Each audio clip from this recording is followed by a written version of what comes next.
Al-Quran, Al-Quran, Al-Quran kebesaran Allah, putih cahaya petunjuk ilahi. Ayuhlah hayati hikmah kalamullah, fahami kitab mulia yang indah dalam Adik dan Al-Quran.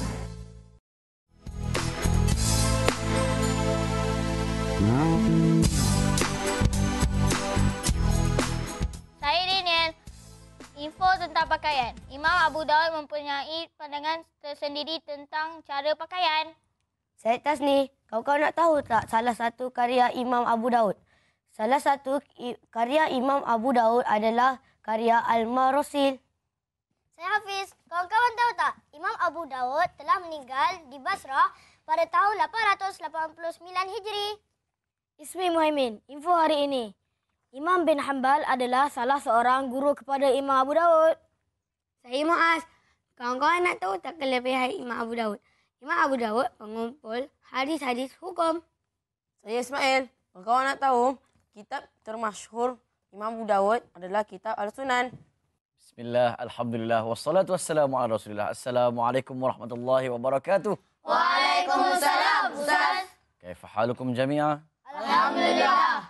Alhamdulillah, nahnu bi khair. Bagaimana penonton di rumah? Bagaimana adik-adik di rumah? Moga-moga ceria, segar, sehat pada pagi ini untuk meneruskan pembelajaran kita dalam surah Ali Imran. Hari ini insyaAllah pada ayat yang ke-140. Ayat berapa? 140. Ya, mari kita bacakan dahulu ayatnya bersama dengan adik-adik kita di studio kali ini. Siapa yang nak membacanya? Sila tepuk 2 kali. Oh, tepuk 2 kali macam ni ya. Dia sebagai Ismail, dia tepuk pelik sikit, maka dialah yang kena membaca ayat 140 surah Ali Imran. Silakan. A'udzu billahi minasy syaithanir rajim. Bismillahirrahmanirrahim. Yamsaskum qarhun faqad massal qaum qarhum misluh. وَتِلْكَ الْأَيَّامُ نُدَاوِلُهَا بَيْنَ النَّاسِ وَلِيَعْلَمَ اللَّهُ الَّذِينَ آمَنُوا وَيَتَّخِذَ مِنكُمْ شُهَدَاءَ وَاللَّهُ لَا يُحِبُّ الظَّالِمِينَ. Cuba ulang daripada وَلِيَعْلَمَ اللَّهُ الَّذِينَ. Cuba.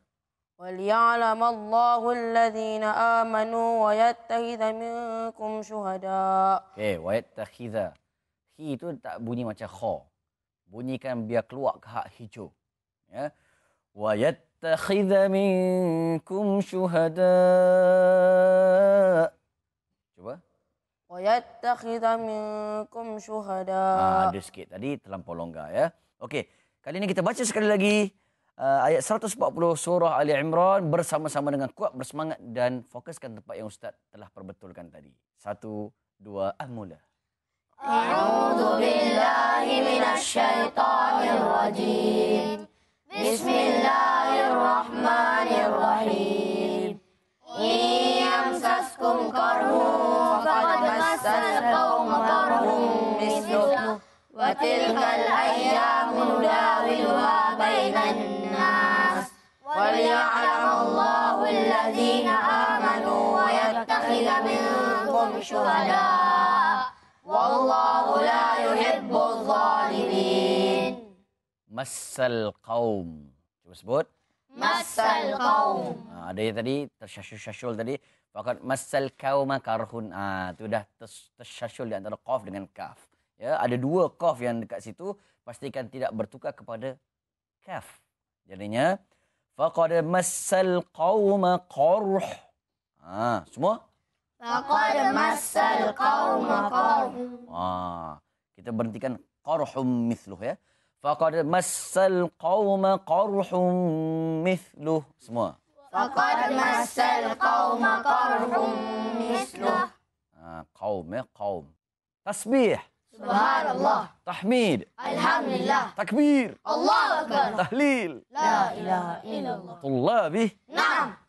Ayat yang kita bacakan tadi menerangkan bagaimana berputarnya siri-siri kehidupan dalam kehidupan kita ini. Termasuklah di zaman Rasulullah sallallahu alaihi wasallam. Ketika mana pasca perang Badar umat Islam merasakan, ya Allah, teruknya aku kena pada kali ini. Maka Allah memberi motivasi. Sebenarnya kalau kau rasa teruk, sebenarnya orang-orang kafir Quraisy kat Mekah dulu pun pernah merasa seteruk engkau ni ketika mana mereka lintang pukang dan kalah dalam peperangan Badar. Maka kita nak fokuskan pada kali ini satu perang pertama bagi umat Islam. Kebetulan jatuhnya peperangan pertama dalam umat Islam ini serentak dengan kefarduan bulan Ramadan. Ketahuilah ia adalah perang apa? Siapa tahu? Angkat tangan. Ya, nampaknya Muaz angkat tangan dulu. Perang apa Muaz? Badar. Tak kuat. Badar. Perang Badar sebut? Perang Badar. Wah, itu roh tafkhim tu. Okey, kita akan lanjutkan tentang cerita perang Badar selepas daripada ini. Terus setia bersama kami dan adik-adik di sini dalam rancangan Adik Dan Al-Quran. Syukran. Terima kasih. Thank you very much. Arigatou gozaimasu. Bukan mas tak, bukan masih. Kerana masih setia bersama kami dan adik-adik dalam rancangan Adik Dan Al-Quran. Tahmid. Alhamdulillah. Takbir. Allahu Akbar. Tahlil. La ilaha illallah. Tullabi. Naam. Perang Badar yang dimaksudkan seperti mana yang kita ketahui adalah perang pertama seperti mana yang disebutkan tadi. Perang pertama ni orang Islam tidak tahu pun yang mereka akan berperang kerana Abu Sufyan lalu daripada Mekah pergi ke Madinah. Asalnya nak pergi ke negara Syam, dia mesti lalu Madinah kalau orang-orang Mekah ni untuk berdagang. Dan biasanya barang-barang dagangan Abu Sufyan dibawa ke negara Syam ini adalah berhasil daripada harta rampasan halau daripada rumah, dia ambil harta rampasan orang-orang Islam, harta yang peninggalan, dan mereka tinggal selai sepinggang berhijrah ke Madinah, orang-orang muhajirin ni. Maka atas asas itulah ketika mana Abu Sufyan balik daripada Syam, nak balik ke Mekah balik, confirm kena lalu Madinah. Ketika itulah Rasulullah untuk perintah tahan kafilah rombongan perdagangan tu untuk cek balik. Mana tahu ada barang-barang dia orang, mengambil balik hak masing-masing yang telah dirampas dan dinafikan bagi penduduk-penduduk Mekah yang asalnya duduk kat Mekah sekarang dah duduk kat Madinah. Abu Sufyan pun cuak, kita dah tahu. Dia pun lari minta bantuan daripada Abu Jahal, Abu Lahab dan pembesar-pembesar Mekah kafir Quraisy. Dan Abu Jahal pun menyediakan, inilah peluang, aku dah benci dah dengan Muhammad dan tenteranya sebab dia mengacau penyembahan nenek moyang kami, berhala kami. Dia telah mengacau dan menghuru-harakan Mekah. Inilah masanya. Jangan risau, hai Abu Sufyan. Kami akan datang membantu. 950 hingga 1,000 orang berjaya dikumpulkan oleh Abu Jahal and the gang. Tullabi. Naam. Selepas itu apa yang terjadi? Terjadilah kita nak kejar balik kafilah dan ketika itu Abu Sufyan sempat melepaskan diri. Abu Sufyan kata, relax bro, kita tak payah nak berperang, jangan cuak-cuak, jangan menyusahkan badan. Abu Jahal kata yang menjadi ketua ketika itu, alang-alang sudah menyarungkan dan memegang pedang dan menyiapkan ketenteraan. Kita tak bolehlah balik biasa-biasa dulu. Kita kena bagi tahu seluruh tanah Arab. Kita kena minum arak dulu 3 hari, berpesta kat satu tempat dulu. Karaoke dulu. Oh, Fatimah. Biar semua tahu yang kita ini sedang dalam peperangan. Sebab antara ciri bangsa orang kafir Quraisy ini, dia suka berperang. Bila berperang, dia rasa bangga dengan peperangan yang mereka lakukan. Itu sebab dia bangga dengan orang-orang lelaki dan benci kepada golongan perempuan yang tidak pandai berperang dan membunuh anak-anak yang kecil. Maka ketika itu, umat Islam tak sangka. Bila nak kejar-kejar, tengok, alamak! Tentera ramainya 1,000 orang, siap kelengkapan peperangan semua. Dan Ustaz kali ini akan fokuskan pada tempat-tempat yang anda jarang dengar berlaku dalam peperangan Badar. Yang pertamanya disebabkan orang tak bersedia, walaupun bilangan mereka sempat kumpul juga 313, iaitu orang-orang Islam, tetapi punyalah susah ketika itu sampai 1 ekor unta naik 3 orang. Bayangkan 3 orang naik seekor unta untuk pergi berperang dalam peperangan Badar. Kemudian ketika itu Rasulullah dalam keadaan menggelabah, tak sempat buat persiapan. Kelengkapan kuda-kuda pun lebih kurang berkongsi semua. Sempat lagi membuat perancangan untuk mengambil satu tempat yang berada di kawasan yang tinggi yang ada air, sumber air. Sebab peperangan sangat haus, banyak yang hilang darah, mungkinlah haus. Dan ketika itu sumber air ini dikonquer. Pada permulaannya Rasulullah kata kita nak pergi tempat biasa. Sahabat bertanya dengan penuh adab, "Ya Rasulullah, engkau pilih tempat yang bawah ni, adakah wahyu daripada Allah, arahan daripada Allah, ataupun ijtihad dan pemikiranmu sendiri je?" Nabi pun kata, "Ini aku punya ijtihad dan rasa-rasalah." Tiba-tiba, "Maafkan saya Rasulullah, kalau baiknya kita berperang di kawasan tempat atas supaya nampak musuh dan kita conquer kawasan air." Dan air itu dinamakan kawasan perigi Badar. Kawasan perigi apa? Badar. Itu sebab dinamakan kawasan Badar ataupun peperangan Badar. Ketika itu mereka pun pergilah kepada cadangan nak menunjukkan bahawa syura dan mesyuarat ini baik dalam satu-satu organisasi. Tullabi. Dan akhirnya berlakulah pada malam itu umat Islam rasa takut kan, dan Rasulullah punyalah cuak, dia terpaksa berdoa. Daripada pagi sampai ke malam berdoa bersungguh-sungguh sampai angkat tangan melebihi dan mengangkat lambungnya sampai orang ternampak putihnya ketiak Nabi, tak payah pakai deodorant. Contoh ya. Dah memang putih. Kemudian serban Nabi yang Nabi doa tu sampai terjatuh.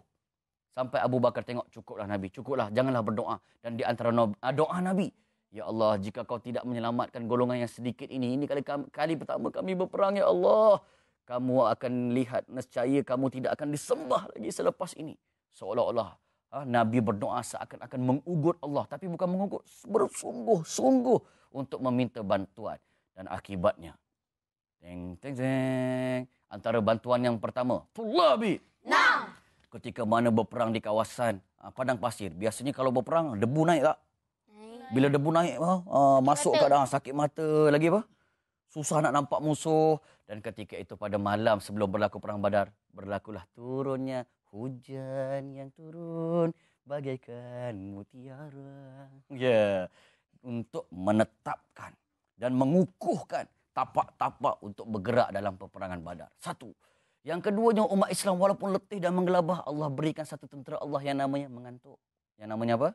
Mengantuk. Itu sebahagian daripada tentera Allah dan makhluk Allah. Dan mereka sempat untuk berehat dan tertidur sekejap dan bangun dalam keadaan yang begitu segar. Dan Nabi Muhammad tidak putus-putus berdoa ketika itu. Dan berlakulah peperangan. Dan di antara kesan peperangan, zas, malaikat datang 1000 orang untuk membantu tentera Allah yang yakinkan pertolongan daripada siapa? Allah. Dan ketika itu dilihat tentera-tentera yang gugur, kafir-kafir Quraisy yang gugur, ada kesan-kesan belahan pedang yang luar biasa, siap ada kesan-kesan api dan lecuran. Seolah-olah pedangan yang hebat daripada neraka, daripada malaikat-malaikat yang membantu tentera Allah sebanyak 313 orang ini.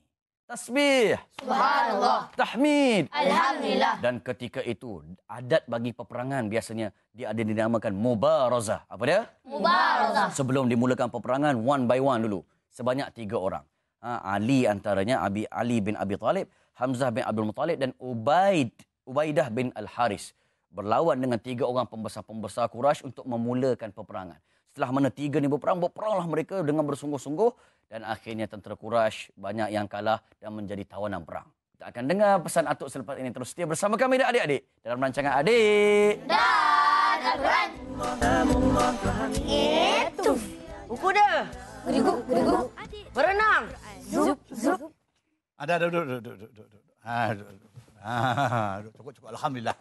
Ya, Alhamdulillah, hebat cucu-cucu. Atuk boleh berlakon nampak ya. Kita berlakon sikit. Walau bagaimanapun, terima kasih kepada cucu Atuk depan sana kerana masih setia bersama kami dalam rancangan Adik Dan Al-Quran. Masya Allah. Untuk makluman cucu Atuk ya, perangan Badar merupakan perangan yang paling hebat, paling besar yang pernah berlaku di zaman Rasulullah sallallahu alaihi wasallam. Tentera musuh berapa orang? 1000. Oh, tentera Islam berapa orang? 317. Masya Allah. Mana banyak? Tentera musuh. Oh, musuh. Siapa yang menang? Islam. Masya Allah. Kenapa Islam menang? Masya Allah. Masya Allah. Allah bersama orang-orang yang benar. Betul tak? Betul. Jadi Atuk nak sambung cerita apa yang Ustaz Zam ceritakan tadi. Khusus tentang peperangan Badar. Walaupun orang musuh Islam memusuh ramai, 1000 lebih. Tentera Islam hanya 300 berapa? 13. Tapi kemenangan berpihak di belah orang Islam. Sebab wa anzala junudal lam tarauha. Allah turunkan tentera-tentera malaikat. Orang tak nampak. Sebenarnya ada tentera-tentera Allah iaitu para malaikat yang berperang bersama orang-orang Islam. Tapi yang Atuk sama cerita bini satu cerita aja. Masa selesai peperangan Badar, siapa yang menang? Orang Islam. Masa nak balik ke Madinah, apa Nabi kata? Ingat dia, Nabi kata apa? Raja'na min jihadil asghar ila jihadil akbar. Faham tak makna daripada? Tak faham kan? Nabi kata, masa nak balik peperangan Badar tu hebat tak? Hebat. Tiba-tiba Nabi kata, sebenarnya kita balik dari peperangan yang kecil. Peperangan yang kecil. Dan di hadapan kita ada peperangan yang lebih besar. Jadi sahabat-sahabat terkejut. Dia kata, ya Rasulullah, macam badar tu kecil lah. Kecil pun badar ini. Nabi terkecil, sahabat terkejut. Depan kita ada lagi jihad yang paling besar. Jadi sahabat tanya, apakah jihad ya Rasulullah? Nabi jawab, jihadun nafs. Jihad menentang nafsu. Rupa-rupanya cucu atuk ya. Jihad menentang nafsu ni lebih hebat daripada jihad peperangan Badar. Hebat tak peperangan Badar? Hebat. Oh, ya Allah, hebat-hebat itu pun Nabi kata kecil, tak hebat. Rupanya jihad menentang nafsu ni lagi hebat. Maka sebab itulah seolah Nabi nak beritahu kita, nak beritahu orang Islam seluruhnya. Nak beritahu atuk, beritahu cucu atuk, beritahu cucu depan sana. Ingat, jihad menentang nafsu lebih hebat daripada peperangan Badar. Apa dia? Okey. Apa jihad menentang nafsu? Nafsu kita ni, kadang-kadang orang cakap, atuk, nafsu ni apa dia? Siapa cucu boleh jawab nafsu ni apa dia? Nafsu, apa dah nafsu? Kalau kita baca Al-Quran ya, innan nafsa la ammaratum bisu'. Sebut nafs ya. Dalam ayat lain Allah kata apa? Wa ma ubari'u nafsi innan nafsa la ammaratum bisu'. Apa dia nafsu? Nafsu ni sudah terjemahkan dengan makna dia diri manusia. Itu asal nafs. Tetapi mengikut huraian ulama-ulama, dia kata nafsu sebenarnya nafsu satu sifat. Satu sifat yang ada dalam diri kita, atuk pun ada, cucu atuk, kita semua ada nafsu. Yang mana dengan sifat itu menyebabkan kita berkehendak, berkeinginan. Itu apa dia? Nafsu. Kalau gitu, kita nak tidur tak? Nak. Siapa yang nak tidur tu? Nafsu. Nak makan tak? Nak kahwin tak? Kalau tak nak kahwin, tak ada nafsu lah tu. Dia. Cuma kadang-kadang orang kita salah dia kata nafsu itu ialah nafsu seks. Tak mesti seks saja. Apa yang kita nak itu nafsu. Maka sebab itulah manusia ini dia ada nafsu. Dia berkehendak. Makhluk yang tidak ada nafsu siapa dia? Siapa makhluk tak nafsu? Malaikat. Malaikat dia tak ada nafsu. Maka sebab itu dia tak nak. Malaikat nak kahwin tak? Nak. Dia nak tidur tak? Nak. Oh, kalau malaikat tidur kacau lah. Tiba-tiba malam-malam kita tidur, malaikat belah kanan pun tidur juga. Tengah malam kita bangkit mentajud, dia tak jaga. Tak tulis ya. Maka sebab itu malaikat tidak ada nafsu. Tapi dia ada akal. Dengan akal, dia boleh melaksanakan perintah Allah. Ingat ya. Nafsu lah yang menyebabkan kita rosak. Betul tak? Nafsu lah menyebabkan kita bertindakkan di luar batas-batas kemanusiaan. Lepas tu kadang-kadang orang tanya atuk. Dia kata, atuk, kata dia. Kenapa kita Allah jadikan nafsu? Kan dapat dia macam malaikat tak ada nafsu? Atuk jawab senang aja. Manusia ni kalau tak ada nafsu tak boleh hidup. Manusia kalau tak ada nafsu tak boleh hidup. Cuba atuk tengok contoh je, cuba tengok. Atuk tengok pernah cucu atuk depan sana tu. Dia pernah peras cinta. Tahu peras cinta? Putus cinta. Putus cinta tahu tak? Tahu. Dia putus cinta. Lepas tu dia peras. Dia tak nak makan, dia tak nak minum. Ada tak? Ada. Dia monyok, hidup macam ayam berak kapur. Mak dia kata makanlah nak. Dia tak nak makan ni. Sehari tak makan, 2 hari pakai apa? Dia putus cinta, dia peras. Mak dia kata makanlah nak. Apa dia kata awak? Mak, tak ada nafsu. Bukan tak ada nafsu, nafsu ada, tapi dia kontrol nafsu dia. Sampai tak nak makan, tak nak minum, tak tidur. Ada berlaku tak? Ada. Maka Atuk kata, kalau dia tahan nafsu dia seminggu, 2 hari tak apa. Tak makan 2 hari boleh lagi. Tak makan seminggu? Kocol lah. Itu maknanya kalau kita tak ada nafsu, boleh hidup tak? Tak boleh. Maka kita perlu nafsu. Maka nafsu menyebabkan kita berkehendak. Ya? Nak makan. Nak makan tak? Nak. Berapa pinggan nafsu kata? Nak betul 10 pinggan. Masya Allah. Dia makan hampir, kadang-kadang hampir kawan kata mengucap. Itu nafsu. Maka guna akal, makan. Berapa pinggan? 10. Akal kata apa? Akal kata 10. Nafsu kata 10. Akal kata 1 pinggan. Cukup. Betul tak? Nak tidur. Nafsu kata, besok hari Minggu tak kerja. Aku nak bangun pukul apa? Pukul 8 pagi, kata nafsu. Akal kata, bangun pukul 4 lepas nak mayang. Maka itulah, bila mana kita jihad tentang nafsu ini, hebat tak? Hebat. Maka sebab itulah ayat tadi, bercakap tadi, ingat, walaupun Badar Kubra itu hebat, tetapi jihad menentang nafsu lebih hebat daripada peperangan Badar Kubra tadi. Ingat, cucu. Jadi, kita kena lawan nafsu kita. Sebab nafsu nak buat macam-macam. Tapi akal kita gunakan. Lawan apa? Nafsu. InsyaAllah mudah-mudahan dengan kekuatan akal kita boleh mengalahkan nafsu. InsyaAllah. Okey, hingga bertemu lagi dalam siri akan datang rancangan Adik Dan Al-Quran.